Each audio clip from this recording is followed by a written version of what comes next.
to welcome you here today, as well as distinguished Governor DeSantis and our congressmen here on the team, making their way across Iowa. We're just so fortunate and blessed to have them stop and see us. We've got an opportunity to have the visit with them, and you have an opportunity to sign on to Team DeSantis here, and most importantly, show up here on 15th of January at your local caucus. So with that, we'll move things along. I'm going to introduce Representative Chip Roy from Texas. Thanks, sir. Well, thank you for that. And it's great to be in America. Thomas and I are refugees from Washington D.C. When we finally get out of the swamp. It is great to be here in real America. And I'm glad. Is it the 12th day of Christmas? What are we on right now? I think we're getting close. It's something like that. Yeah. Well, it is great to be here, and glad that you guys have showed up. It's a packed house, and I am just so honored to be on the road in support of my friend Ron DeSantis. We were at a CNN town hall last night. Some of you might have seen that, and the governor made a point. And when I came out here in December, I was here for a few days, and I had my 14-year-old son Charlie and my 12-year-old daughter Virginia. Now they've been heckling me from Virginia from Austin, because it's 70 degrees in Austin, Texas right now. But I had them with me, and it reminded me of why this election is so important. And when I ran for Congress about 6 years ago, I ran because I had gotten through cancer. I was diagnosed with stage 3 Hodgkin's lymphoma about 11 years ago, when Virginia was just 4 months old and my son wasn't quite 2 years old. And I decided the good Lord gave me a little bit more time on this planet when I got through that cancer-free, and I wanted to save this country for them and for my grandkids.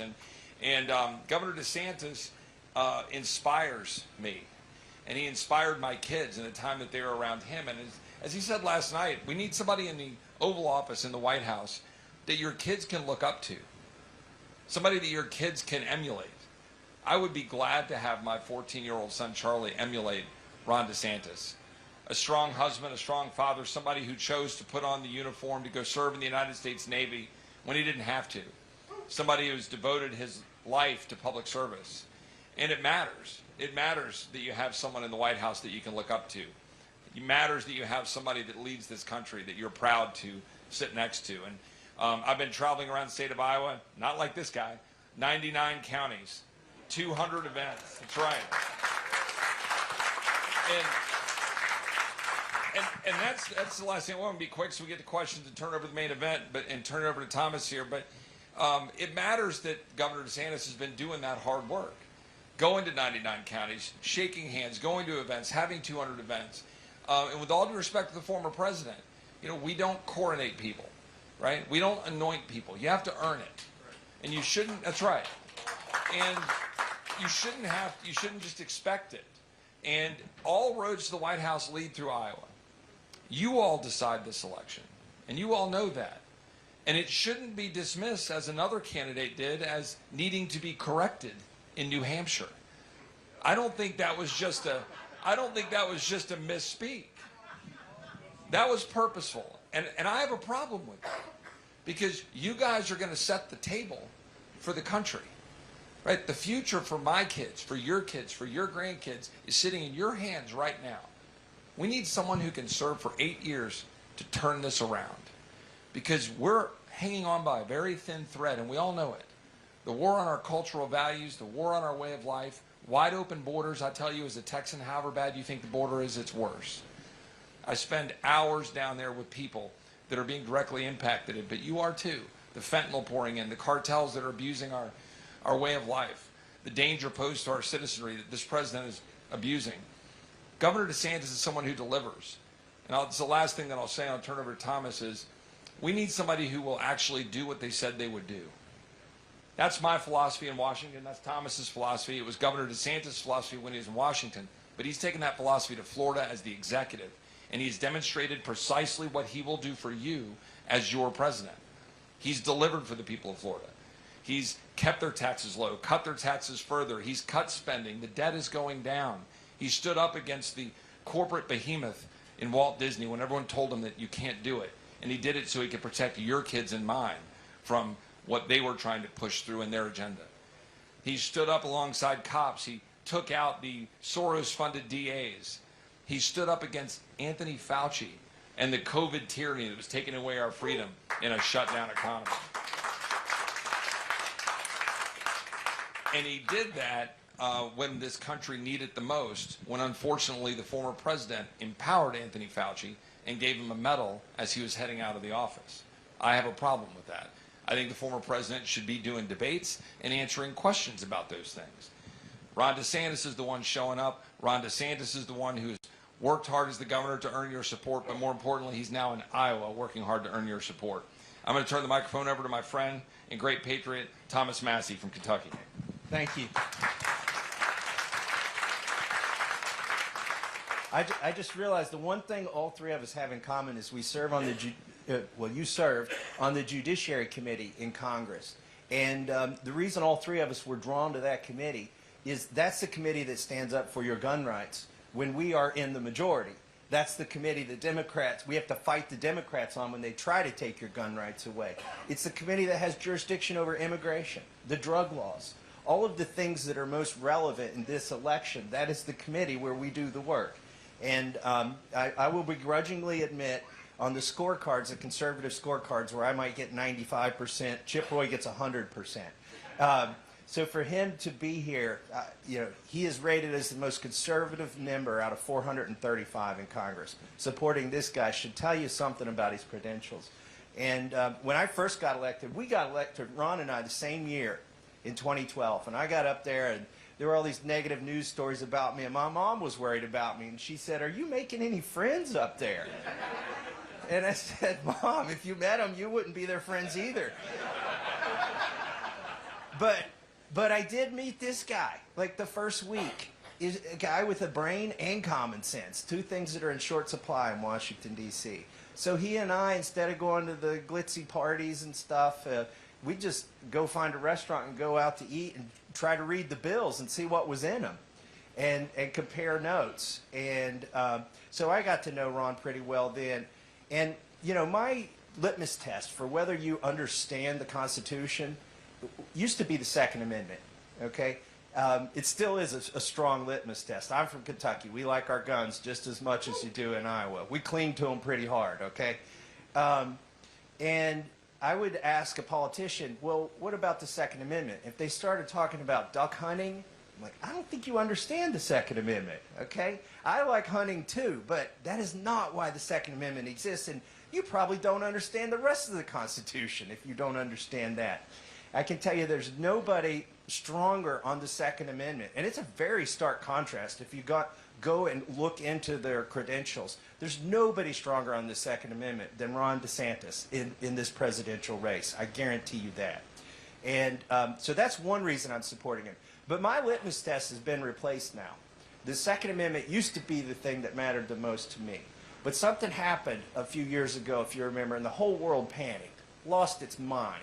Washington, D.C. lost its mind, started printing money, spending money, shutting down our economy, telling us we couldn't visit loved ones in the nursing homes. The world seemed crazy. And they told me, they told us by phone they were going to pass a $2 trillion bill in Congress and that we didn't have to show up for work, that they would just do it by unanimous consent. I said, $2 trillion, that's twice the size of any omnibus bill we've ever passed. And you're telling us to stay home? Truckers are working. Nurses are working. The guy at the grocery store is bagging your groceries and carrying them out to your car. And you think because you're a congressman you don't have to show up and vote on the biggest spending bill in history?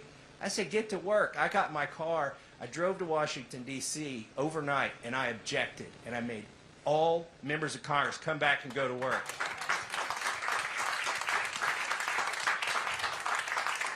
You're clapping, but there's two people who were not clapping, okay? Pretty much everybody in Washington, D.C. hated me. But Nancy Pelosi called me a dangerous nuisance on MSNBC. I think we need more dangerous nuisances to Nancy Pelosi. I can tell you Ron was one. And then what really surprised me is Republicans were against me. I thought we were the party that goes to work, that shows up for work. And I was on the floor of the House of Representatives getting ready to object to the biggest spending bill in history because I knew it would cause inflation. I knew if you paid people not to work, they're not going to go to work, and it would shut down our economies, and you'd have shortages and all the stuff that we saw, the problem getting our farm animals, livestock processed, all of that. You could predict it, and it happened right there on that day. And I was getting ready to object, and my phone rings. And I look at it, and we're not allowed to talk on our phones on the floor of the House. It was Donald Trump. And I was busy, so I let it go to voicemail. And he was not happy with me either. I wasn't anxious to take the call. He called 2 more times. And then somebody tapped me on the shoulder and said, you should call him back. Well, they yielded some time, and they couldn't do the quarterback sneak and pass that bill. So I walked out, and I called him back. And he comes on the line, and I was really surprised by this. He said, I'm coming at you like you've never seen, never in your life before. Have you seen the way in which I will come at you? I'm more popular than you in Kentucky, and you know it. I'm backing your primary opponent, and you're going to lose. And I thought, well, I probably will lose because you are more popular than me. But I thought, well, what do I have to lose at this point? And I went and I objected to the bill. I forced them all to come back. The president tweeted that I was a third-rate grandstander and I should be thrown out of the party. Listen, folks, I'm at least second-rate. Come on. So it was a lonely time. 80% of Republicans opposed me. Now, I did win my re-election with 81% of the vote, even with the president against me. So thank you. My platform was show up to work, okay? Well, it was lonely, though, okay? And people were telling me I shouldn't have done it, that it was a bad move, it would end my political career. One guy who I used to know in Congress, who became a big shot, was a governor, gives me a phone call. Ron DeSantis called me. He wasn't in Congress, he was in Florida, being the governor. And he said, I know you're taking a lot of heat. I've seen everything you're going through. I'm going through the same thing because I've decided to keep my economy open. I've decided to keep my schools open. And even though public opinion is against you and me, he said, keep the faith. What we're doing is right, even though people are mad at us. And the president was mad at him too. He said, in 2 years, people will understand why we did it and why this is the right thing to do. And I thought, my goodness, the politicians I serve with can't see 2 days ahead. Here's a guy that can see 2 years into the future and is doing what's right, not what's popular.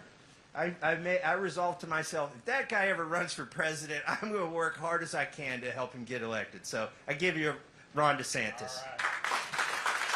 Thank you. Well, thank you so much. It's great to be back in Decorah. You know, as a Floridian, this is January. I've got a lot of the Midwest down in places like Bonita Springs and Marco Island. And I don't want to tempt fate because I know we've got a few, 10 days to go. But this is not as cold as I thought it would be.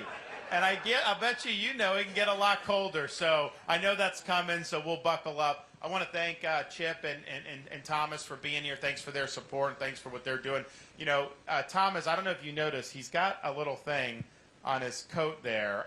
So he's very modest. So he's an engineer from MIT. So from Kentucky, goes to MIT. He has all these patents and basically did well for himself. So he lives in Kentucky. They're totally off the electric grid. He generates his own power. They do everything. And so if the world ever comes to an end, he's going to keep clicking, no problem. He's got that covered. So he engineered this thing with his know-how, and he wears it on the floor of the House to remind the colleagues about how the national debt is increasing. So it's like the national debt clock that you could see, and they have it in New York City. They have it elsewhere. So it's constantly just up, and up, and all that stuff. And so he gave me, we were in New Hampshire a couple weeks ago. He gave me one, which was cool. But, I asked him, I said, could you engineer a debt clock for the state of Florida? Because if you did that, you would have to count down, not up, because we're paying off debt in the state of Florida, and our debt is actually decreasing, unlike the federal government where it's increasing. So he's working on that, and we'll see if we can get that done. Look, I want to spend most of the time just taking questions here. I think that we're now in the election year of 2024. Of course, we're coming into the Iowa caucuses, and the good thing about this is The media can say what they want. Pundits, politicians can say what they want. They can act like they get to decide, but you get to decide.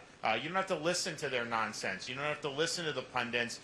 You have an opportunity to make your voice heard in a way that will change the trajectory of this country. And I'm telling you, if you go out and caucus for me, we will change this country for the better, and we will fix these problems. Because on our current trajectory, we're in danger of being the first generation of Americans to leave to our kids and grandkids in America less prosperous and less free than the one we inherited.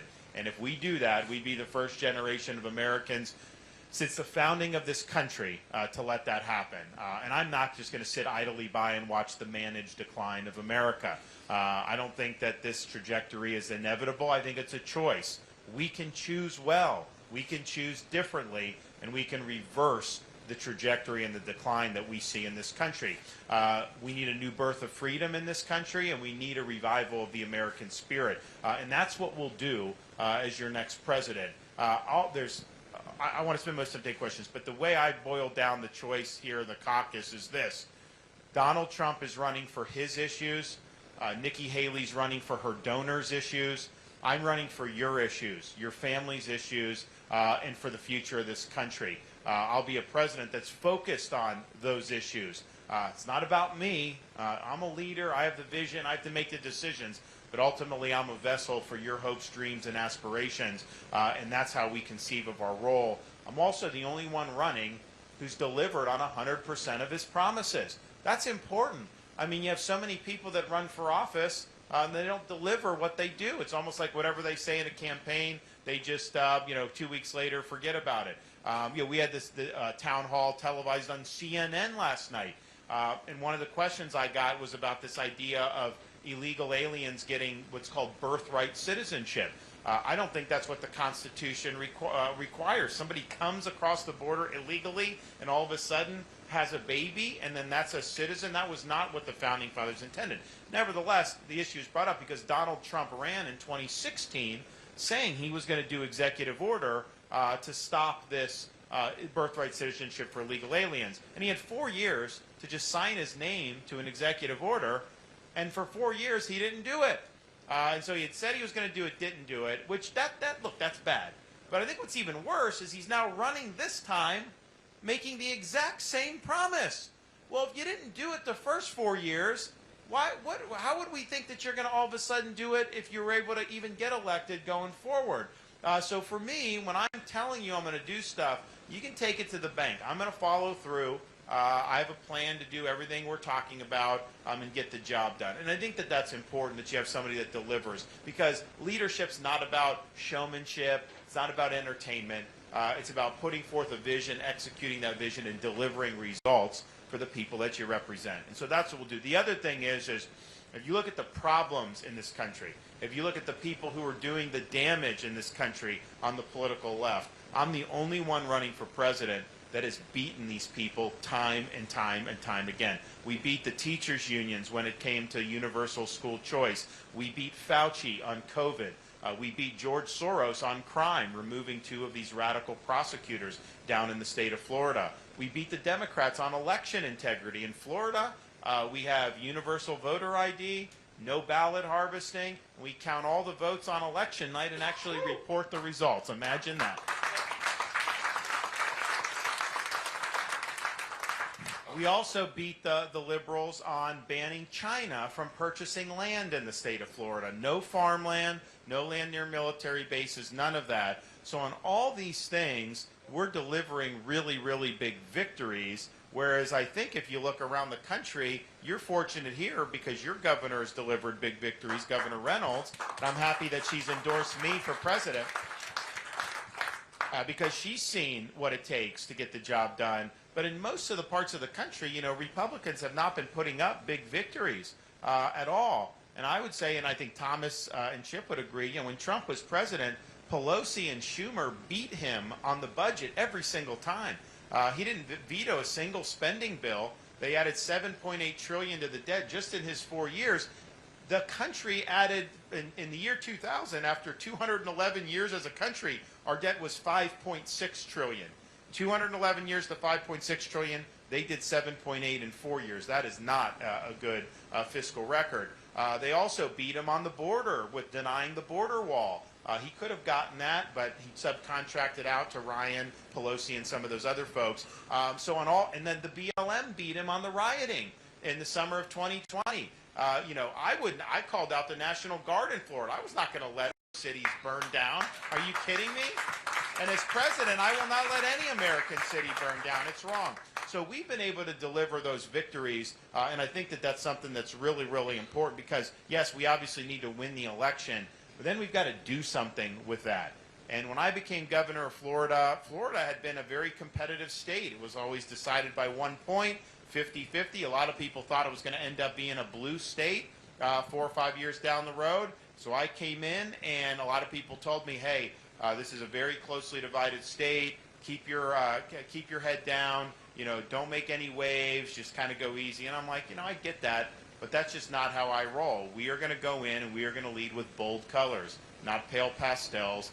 We're going to lead. I may have gotten 50% of the vote, but I earned 100% of the executive power, and we're going to use it to be able to advance an agenda that's going to benefit the people of my state. And so we did that. And I remember sitting at the desk in the state capitol the first day I got sworn in. I looked around the room and I thought to myself, I don't know what SOB is going to succeed me in this chair, but I can tell you this, they're not going to have very much to do. I'm getting all the meat off the bone. Anything that's there, I'm going to go after, and we're going to get the job done. So that's going to be the attitude that we have. But fast forward 4 years after that, because we led boldly, unapologetically, and delivered big results, we went from being a state that was always closely divided to us being able to win the biggest Republican victory for any governor's race in the history of the state of Florida, all 100 plus, since 1840s. So that's what it takes. And I'm motivated to do this run because I have a first grader, a kindergartner, and a pre-K3.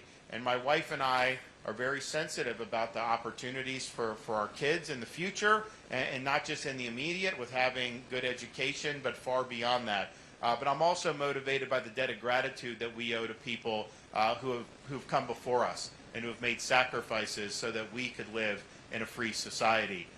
When Benjamin Franklin walked out of the Constitutional Convention in 1787, he was asked, after they wrote the Constitution, did you give us a republic or a monarchy? And he said, a republic if you can keep it. Ronald Reagan said, freedom's one generation away from extinction. It's not passed along in the bloodstream. And both the founders and Ronald Reagan understood freedom's fragile.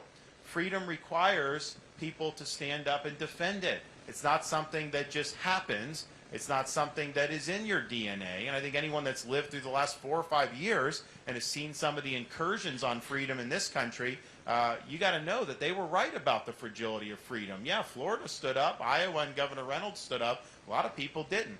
So, and sometimes you have to make the ultimate sacrifice. I used to take flights to Washington, D.C., and you'd go into Reagan Airport on a particular route that would take you parallel to the National Mall. And if you looked out the left side of the plane, you saw beautiful views of the Lincoln Memorial, the reflecting pool, the Washington Monument, the other monuments, the Capitol building, very pretty sight. And you feel a sense of pride as an American because those symbolize the principles and the ideals that make this country unique. But after doing that flight a few times, I realized the best monuments to freedom and to this country's values were not seen out the left side of the plane on that National Mall. Because if you looked out the other side of the plane, you looked over the Potomac River into Northern Virginia. You saw a series of small, nondescript monuments orderly arranged over rolling hills of a place called Arlington National Cemetery. And I believe this then, and I believe it now. You can have the best Constitution in the world. You can have the best Declaration of Independence in the world. These things do not run on autopilot. They require every generation of Americans to step up and defend freedom when it's threatened, and sometimes put on a uniform, risk your life, and even give the last full measure of devotion for service to this country. Now, we're not called upon to make sacrifices of that nature here in this political season, but what we are called upon to do is to do justice to their sacrifices. What we are called upon to do is to preserve what George Washington called the sacred fire of liberty. This is a fire that burned in Independence Hall in 1776 when 56 men pledged their lives, their fortunes, and their sacred honor to establish a new nation conceived in liberty. It's a fire that burned at a cemetery in Gettysburg, Pennsylvania, when our nation's first Republican president pledged this nation to a new birth of freedom. It's a fire that burned on the beaches of Normandy when a merry band of brothers stormed the shores, defeated the Nazis, and preserved liberty throughout the world. It is a fire that burned at the foot of the Berlin Wall in 1987 when a resolute Republican president stood in front of that wall and said, "Mr. Gorbachev, tear down this wall," eventually leading to the end of the Soviet Union. This is our responsibility, to carry that torch and to preserve that sacred fire of liberty. It's not a responsibility I shy away from. It's a responsibility that I welcome. If not now, when? If not us, who? As your nominee, I will get the job done across the board in these elections this year. We'll win up and down the ballot as Republicans. It'll be a good year. As a leader, I'll always be somebody that you can be proud of. And as your president, I promise you this, I will not let you down. Thank you all. God bless you. We appreciate you. All right. Before I take questions, we want your vote on January 15th. We're asking you to caucus for us. If you've already committed to do that, thank you. Your task is to bring other people to go on the 15th.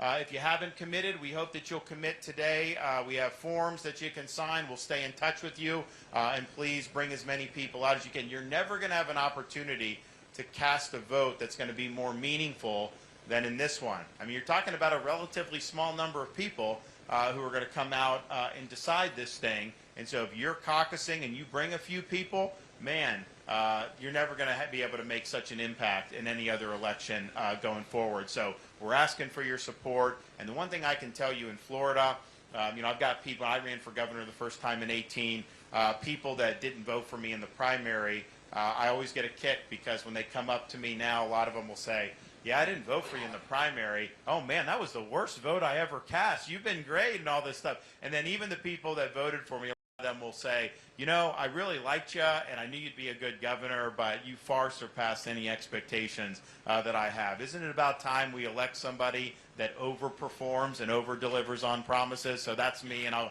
you guys will be proud. Thank you all. Appreciate it.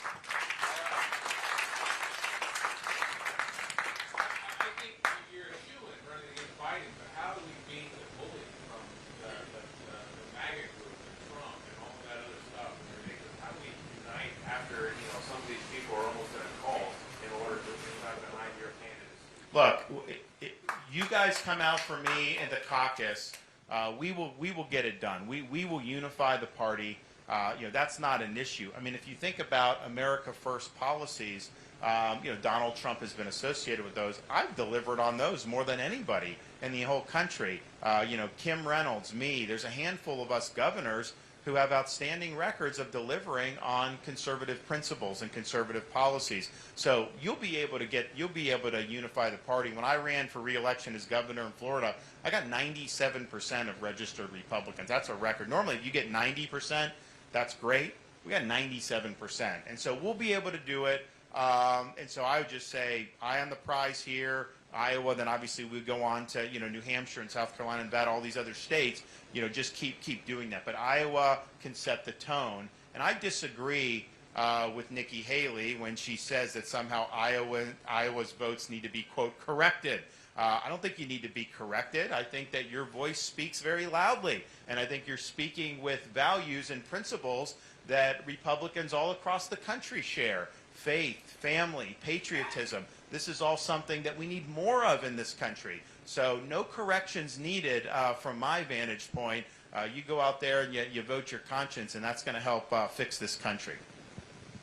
I might add just one thing to that, which is, both Thomas and I have done this in terms of supporting Governor DeSantis, but also long before that. Thomas told a story about challenging the former president, and I've done it before in a number of different fronts, and we both survived to tell the tale because we're a republic, okay? The people are the people who have the power. And look, I want to make America great again, 100%. Everybody in this room does. And every one of us, I'm guessing, we're fully supportive of wanting to do what the president did when he came in 2016, 2017 in the White House and challenging the status quo. But everybody also has to answer to the people. I find it extremely telling that the former president refuses to engage in debate. I think that he owes that to you, to come and debate and to get on the stage. So next week, will he not come get on the stage with Governor DeSantis and Governor Haley? I think he should, because I think he should have to answer questions about empowering Anthony Fauci, shutting down the greatest economy in the history of the world, $8 trillion in debt that then flowed from that decision, things that Governor DeSantis had to fix in Florida and make sure that he got Florida open again to lead the country, things like saddling up with Paul Ryan to pass an amnesty first bill in 2018 instead of a border security first bill, so we're now left dealing with that down at the border. These are the kinds of issues that I think matter. And so just have the courage, in my opinion, to just rally enough people to show up on the 15th, bring people in and demonstrate that you all decide, the polls don't decide, and we'll have a really good night on the 15th. Yeah, and I think that it's, to me, as a leader, my job is to be a vessel for your values, principles, and then to put those into practice. But it's not about me. And I think that when Trump ran in 2016, it was really, America first. There was a lot of energy behind that because we needed things shaken up. And there was a lot of excitement with that. And I think now this campaign has really been about Trump first.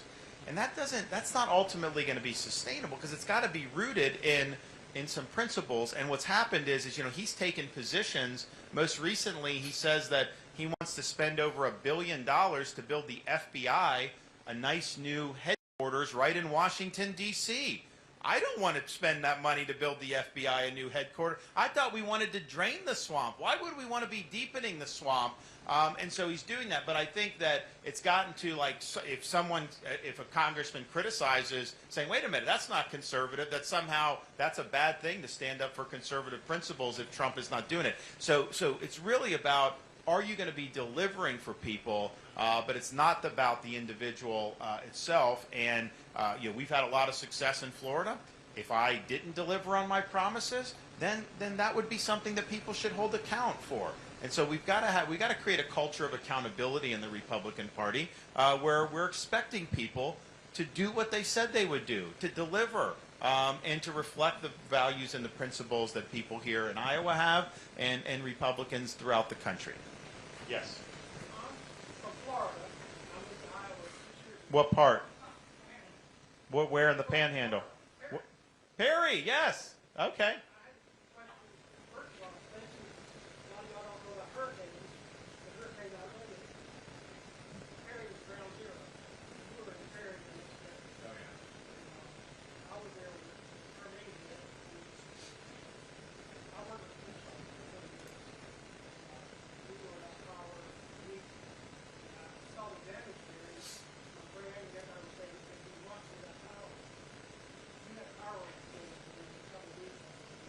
Boy, days in most places. That was one of the fastest power restorations in history. If there were certain areas that had to rebuild the power lines, that could take longer. But the rehook, what we do is we stage the power workers before the storm. So we bring them in from other states, and as soon as the storm passes, they get descended to rehook everything. That part of Florida, so where he's talking Perry, Florida, that's kind of like northwestern Florida. So it's like they call it the Big Bend. So like where Florida starts to bend down on the Gulf Coast, it's kind of up there. There's a lot of trees there. And so it knocks down a lot, and that gets into the power lines. And so you have to wade through that. But, yeah, it was something to be able to do. You have the people there. They do it, get people back up and running. And that's the thing. In a hurricane, even a really serious one, it's still a relatively small number of people who would have their homes destroyed or whatnot. Like Ian in Southwest Florida, there's millions of people in Southwest Florida. If you just get the power and the services restored, the tensions go down, people start to relax a little bit, and obviously you have some people that really need a lot of help, and you can target that. If it goes a month, 5, 6 weeks where no one has power, everything just gets miserable, especially in the summer in Florida. Like, you do not want to be in September, August or September, without having air conditioning and all those other stuff. But that's just about preparation. You prepare for this, and then when it happens, you just go and do. And sometimes we do preparations for hurricanes where I'm spending some money and then you don't end up needing to use some of the resources. My view is I'd rather be prepared and not have to use it than just guess what I need, and then if I do need something, then I'm caught. So yeah, we take pride in that, and those are good folks there.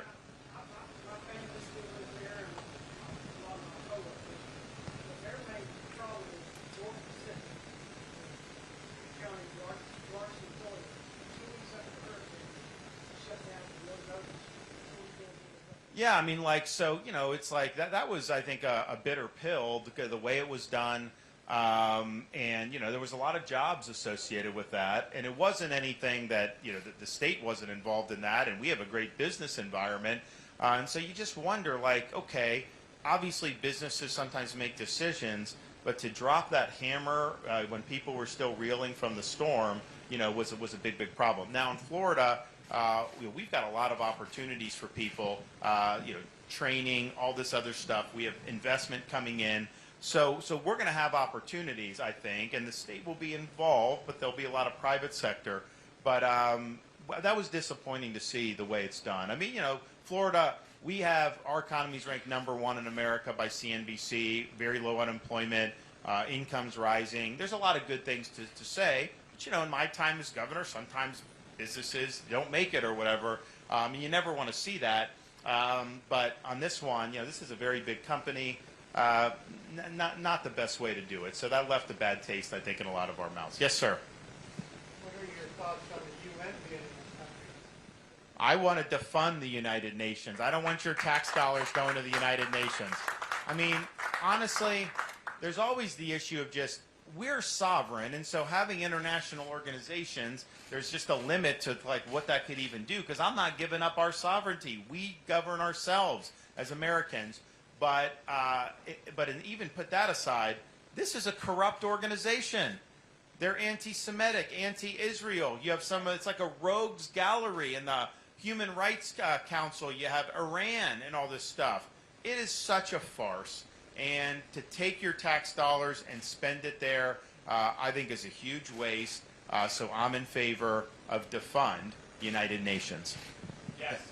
Hold on just a second. Sitting to your left is the guy. Didn't you just introduce a bill to do that? I did, yeah. And I do own that bill. I had a bill I've had for 3 years to defund the United Nations UNRWA program, which, if you don't know, funds dollars to the Palestinians, which definitively gets to Hamas. And it would be a question that I would ask of Governor Haley, as ambassador, United Nations ambassador, under her watch. Why were we, still giving $12.5 billion every year to the United Nations, and why are we funding an entity like UNRWA with dollars flowing to Hamas? And then why would the governor say that we ought to be importing people right now, which she said in December, people from Gaza Strip, when we know millions are tied to Hamas there, when we've got our own border problems? So I think those are legitimate questions to ask, but we should not be funding the United Nations. And then also, haven't you taken a stand against the World Health Organization? Oh, yeah. I mean, this World Health Organization is a piece of work. And during COVID, I mean, unbelievable some of the nonsense they're doing. There's a World Health Organization treaty. It's basically a lockdown treaty.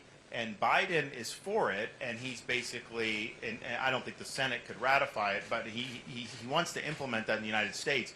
I actually work with my legislature to pass legislation saying Florida doesn't recognize the WHO lockdown treaty, but when I'm president on day one, we tear that up and throw it in the trash can. I am not going to give away any of your freedom to the World Health Organization. Don't worry about that. Yeah. I agree with everything you said. I think your record speaks for itself. I think you are by far and away the best candidate on the record. There was one topic, however, I had heard from another candidate that I'm a pretty big fan of. And I haven't really heard your response for it directly. I missed the town hall you're talking about with CNN, so maybe it was on there, but I just wanted to ask Vivek Ramaswamy's position on defunding the federal government. I'm a very big fan of his position on just wiping out pretty much half of the entire staff by doing it on Social Security, right? So there's no claim as to firing people for a particular reason or a grievance against that person specifically. So I was just curious, what is your position on that? Do you have your own idea for how to defund a lot of the big three-letter agencies that I think pretty much nobody here in this room is a terrible fan of? Yeah, look, so these guys, he has a bill to eliminate Federal Department of Education. I'm happy to sign that. In terms of the bureaucracy, we want to reduce by 50%. The way I view it in Florida, we have millions of more people than New York. And yet in New York, we have half the budget that New York does, when we have the lowest percentage of state workers per capita in the country. When New Yorkers come to Florida, what do they tell me? Oh my gosh, you have better roads, better services, and then our education is better. and yet that's with half the footprint. So much of government is just excessive. There's core functions that need to happen, but you can do a big reduction, and so I want to do that. And even in like something like, look, I'm the only veteran running for president. National security and military is important to me. I believe in peace through strength. I don't believe in trying to intervene all over the place. I think that we want to keep our enemies at bay by being strong and deter that.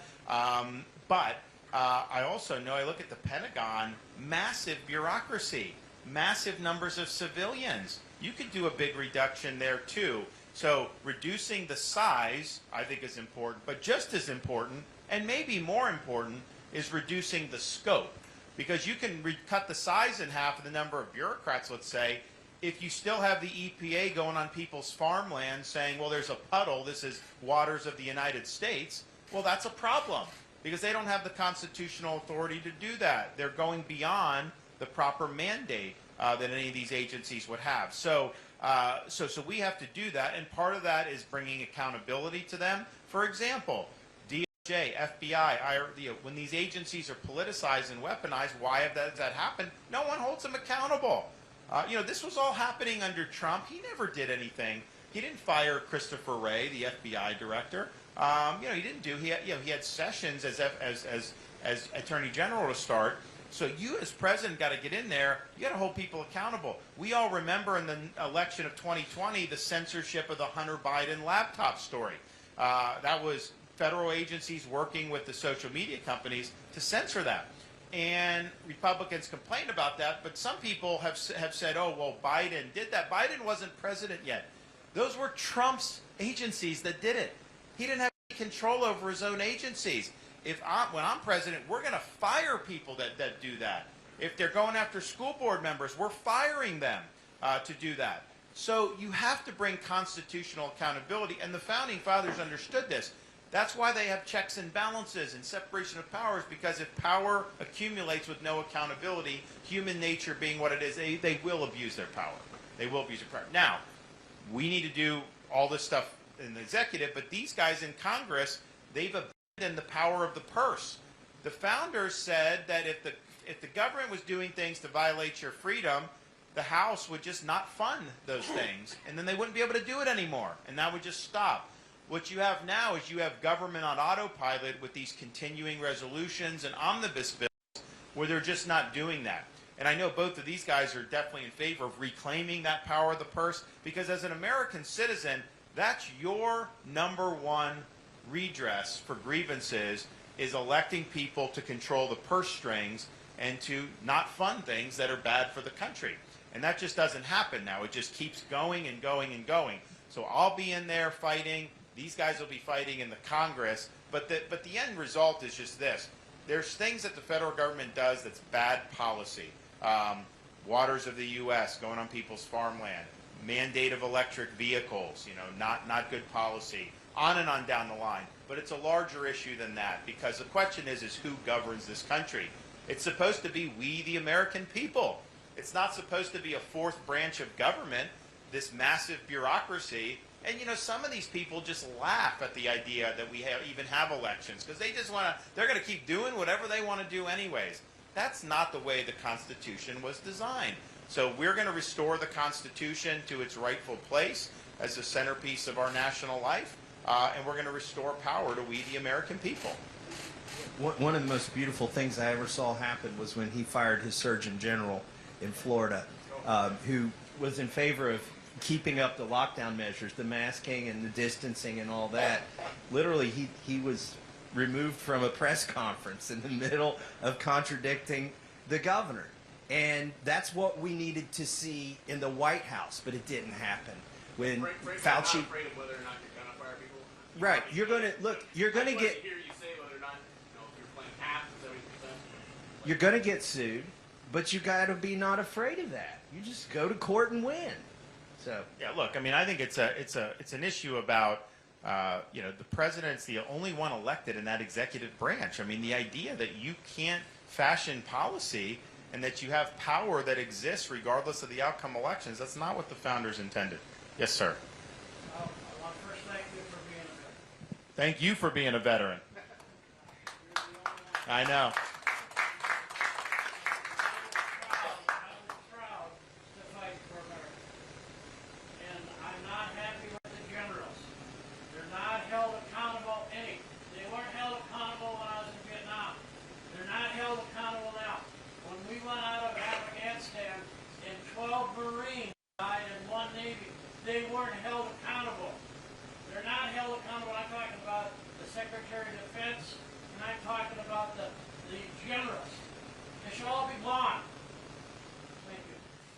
Well, look, he said it better than I, but I think it's first. Thank you for your service, but it is. Afghanistan was a national humiliation. What happened there? To lose 13 service members, to leave all that equipment behind that the Taliban now has and is using, and so that's bad enough. But normally, when you have a catastrophe like that, people get fired. People get held. And who has been held accountable to this day for what happened in Afghanistan? Not a single person has been held accountable there. That is not how you create a culture of accountability. That is not how you create a culture for success. And I also just think that, and I think this really started under Obama, it continued under Trump, and now it's on steroids under Biden, is so much of the promotions have now become political. So when you talk about, you could be an 06, maybe you get that first star, but second, third, fourth star, you really got to toe the line. I mean, it's heavily politicized, and I don't want that. I mean, I want people that are really getting the job done, that are forward-leaning, that take risks, all these things. So we're going to overhaul that entirely, but we are going to have accountability, and we are not going to use the military to advance a social agenda or a political agenda. That is not the appropriate thing, to bring your political agenda into our military. We need to focus on the mission, and as Commander-in-Chief, we'll ensure that we're focused on the mission. Yes? So when we were in D.C., we saw these huge buildings at the Department of Agriculture. I mean, huge. What is that doing in the swamp? Will you please move that to Iowa, Nebraska? No, I said Iowa has first dibs on the Department of Agriculture. So if you guys want it, we're going to do. You know what? Move half your departments out of there. Yeah, no, so... Number one, you're going to get some better educated people. You're going to get more economical service for the same thing. Midwest has very hardworking people. D.C., I think everybody hides in their cubicles. They don't even go to their cubicles anymore. They don't even have to go to the office. They're still working from home because of COVID. I mean, that's seriously what's happening. Shut down those buildings. Hey, how many illegals could you house in that Department of Agriculture? I would only do that. I would only house them if we moved the Department of Agriculture to Mexico. Then I could put them in the building there. I'm not housing them in the United States. They got to go back. But it's a good point. So what's happened is in D.C., you've had all this power accumulate, and you have this class of bureaucrats that's separate and distinct from the rest of the country now. They just operate differently, think differently. A lot of them, I think it's true, the federal government still has work from home, right? I don't even think most of them have to go, and I'm just like, It's mandatory. It's a few days a week. You have to work. Mandatory work from home. So it's different. So I think getting those agencies out of D.C. would make big cultural differences in a very positive way. And I look at like an FBI that's been politicized. The D.C. politics is really what did that. If the FBI was based in Mobile, Alabama, I think it would have been different in terms of what you've seen rather than Virginia and D.C. with all of that. So yes, we're going to do. We're also going to say that all cabinet secretaries have to reduce their footprint in all their agencies in D.C. by 50%. So some of that may be laying off, some of that may be moving, but I think that you're going to see a lot of things that'll be positive. But what's happened now, and then another issue with this is when you go to hold somebody accountable in the swamp, the D.C. jury pool is the D.C. swamp. So they will not hold people accountable for that if they're violating the law, and I think we saw that with the Durham prosecution of the one fella involved in the collusion. So create some serious problems. And also, if you're outside the swamp and then you're in D.C., man, you do not have a very good chance there with that. So it's created a lot of issues, but we're going to definitely reform. Yes. My name's Barry Hooper. Years ago, I was in and I'm on a hospital ship. And one of my jobs is I was the engine when I was a little LCM, all the Marines, and be along. All the, I don't know the difference, but you're in jail, whatever. Tonight is the first time I ran into a Marine who was a Purple Heart that was gone on to the ship that I was on a hospital ship. I would love to have a picture taken out of it. Yeah. We'll do that. We'll do it afterwards. You're the Marine? Semper Fi. Thank you for your service. God bless you. And you didn't know each other before today? Oh, wow. Imagine that. Wow. Wow. Yes. Congressman Chip Roy from Texas. God bless Texas. Governor, thanks for your service. Representative Massie. I represent disabled veterans. I served in the military. I'm 100% German and Polish. Served in the United States Army. Fort Benning, Georgia. Decorah. I had an older brother that was killed in the Marines. Gunner Sergeant Jeffrey Ward. My question is, you say we're a country of laws. You got the judiciary. I've researched all the way back to the Library of Congress. The benefits for disabled veterans started out when the federal government took over from the states.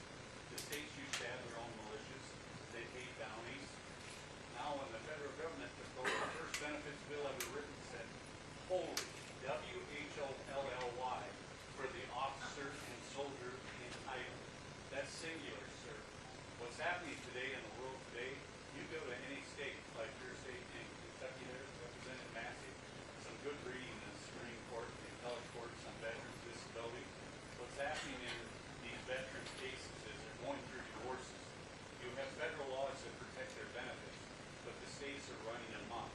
And if you would, Governor Chip Roy, I got a Vietnam veteran friend of mine from Giddings, Texas. You know who that is, sir?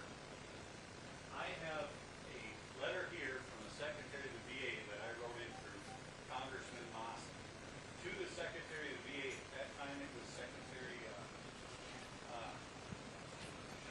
how do you pronounce it? Secretary Shinseki. Okay, Secretary Shinseki repeated back what the Congressman asked, what exactly the law meant. And when it came down to it, the Secretary came back. He said the courts are prohibited from diverting. Diverting isn't even in the federal law. So I was wondering, I'm assuming the general counsel wrote up the letter for him, because the secretary is not a lawyer. The secretary today is not a lawyer, and I find that to be a problem, because I had Secretary McDonald call me at home. The way I found out his number was, as I looked in the American Legion magazine, and they had an article. They said, why isn't things getting done for disabled veterans? The secretary, they said, we don't have your phone number, that's wrong. So he gave out his phone number. I called his number for 30 days, sir, twice a day. 31st day at 6 o'clock in the morning, who do you think called me? Secretary McDonald. And Secretary McDonald said, well, gosh, Gary, he says, you know, I got to tell you one thing, I'm not a lawyer. And I said, sir, I'm not a priest. He said, what do you mean? It doesn't take a priest to read the Bible. It doesn't take a lawyer to read the laws. When the law reads under any legal or under any equitable process, in receipt of, before and after, that means it's over and done with by the supremacy clause. These benefits are protected by the Constitution, and no state law can invade that. By the recent ruling in Hall versus Hall in 2017, I know the lawyer, Carson Tucker, who went there. The Supreme Court ruled that a state cannot vest what they are not vested in, meaning they can't they see fit. So what's happening is, to wrap this up quickly for you, disabled veterans are out there. They can't survive. $3,000 a month is a lot of money. Cut it in half after a divorce. See what happens. And that by inflation. Yes, sir. And when it comes down to it, the problem is, sir, I've given this to both the left and the right. I've tried to push benefits bills from the state to bring it up to. So let me ask you this: is this happening in every state or just some states? No, the Supreme Court of Nebraska says if a judge makes a decision against a veteran's disability, it's void from inception, meaning the very beginning. If you go to Minnesota, it backs my side. Kansas says the state don't have jurisdiction. But I got all the cases. I can give you 180 different cases with disabled veterans. But there's other states where they're taking that and cutting it in half in a divorce settlement. Yes, sir. Okay. Basically, you know how much it takes to raise a child nowadays and everything else when it comes down to it? Sure. The way the other side uses it is special interest says, what about the children? I say to you, sir, the law also reads that if you get a 50-50 divorce, can't people do it amicably? Nobody's sharing any money. Don't the children get taken care of? Why is it that the disabled veteran who served this country, when the government said, we'll take care of you, when you come back and all of a sudden you go through a divorce and they say, we'll decide on your money, you haven't did anything wrong, but they want to steal the money from you because they're in better hands to say, we'll do the money. So so the stuff, you want to give it to the congressmen since they're in Congress now and have them look at some of this stuff? Yes, sir. Okay. Well, thank you for doing that. Yeah, appreciate it. All right, they'll take a look and we'll get rolling on that. Thank you for that. I get you a copy right here, Joe. But hey, Governor, I just want to say thank you for your service. Oh yeah, thank you for yours too. Okay. Ladies and gentlemen, this will be the last question. All right. One more? Yes. Yeah, the cancer survivor and someone who works at National Pharmacy Benefits Industry. What are your plans for helping to manage rising healthcare costs in this country? It's a great question. So it's about rising healthcare costs. My wife's a cancer survivor too, so we had to go through all of that. It's obviously the whole everything the patient has to go through, but then the financial stuff of it. It's stressful on families. So we totally get that. So what are you going to do? Well, a couple things. One, today actually broke some news. So when I became governor of Florida, this is all the way back in 2019, I was like, I know we're just a state. I know the federal government has purview over most of this stuff, but the cost of medical, particularly pharmaceuticals, is just so high. What can we do? So we looked everywhere we could. One thing we did is we dealt with these pharmacy benefit managers. They're the middlemen. The prices go up. They make a lot of money. So we brought accountability to that. And that's important, and that will save people money. But another thing we did was we noticed that there was a provision of federal law way back in 2003 that allowed you have to get approval from the federal government to purchase drugs from Canada. And the reason why that is something that we were interested in is because you can get the same drug in Canada for like 25 cents on the dollar that you're sometimes even less than that you pay here. And so this was when Trump was president. We went, we applied. His administration said that they would process. He left office before any decision was made. And then we've been fighting with Biden for now 3 years over this. Just today, we got the decision that our program is approved and that the state of Florida is going to be able to purchase pharmaceuticals from Canada. So this is the same drug. We now have a big warehouse. We come, we relabel, we do all that. We think it's going to save between $100 and $200 million a year for taxpayers in the state of Florida. And so, we have a healthcare system that's dominated by big government, big pharma, big insurance, and the big hospitals now. And so much of healthcare is just moving money around those four big entities. And the patient's really at the back of the bus. The incentives aren't to deliver higher quality care at lower costs at all. And so people are not getting higher quality care at lower costs. Whereas in other aspects of the economy, you have an incentive to deliver a service that's quality at the most affordable price so that you can gain more customers. So it's really tackling those massive entities in ways that are going to be beneficial. But you think about it, so much of the stuff that goes on now is really geared, like the FDA. They're approving things that will make pharma money, but it's not necessarily causing great increases in people's health.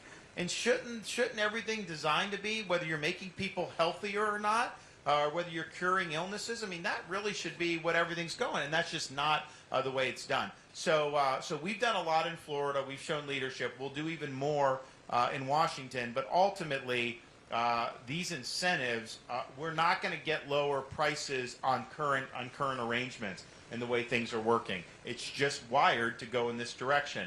So you need to bring some reforms that are patient-centered. For example, in Florida, we made them publish the prices for everything. So we have a portal where you go on. So if you need a hip replacement and you're in Tampa, you can find out where in your area how much it costs. Now, that's step one. If it doesn't matter because the third party is going to pay for it, whether it's an insurance company or a government program, then consumers still don't really have a lot of incentive. So what we did for our state employees, we created a shared savings insurance policy. So if you shop and you choose something cheaper, you get a rebate on your premiums. And so you're actually saving money in your own pocket. We've saved millions and millions of dollars as a result of doing that. But that ultimately what it's got to be about, changing the incentives so we're able to do stuff that's good. Okay, is he good? Yeah. Okay. Okay. All right. Yeah, thank you. Thanks so much. No, that's good. We're glad he came. Well, thank you all for coming. We're glad to be back in Decorah. We want your support. We will get this done for the country, and we will do you proud. Thank you all. God bless.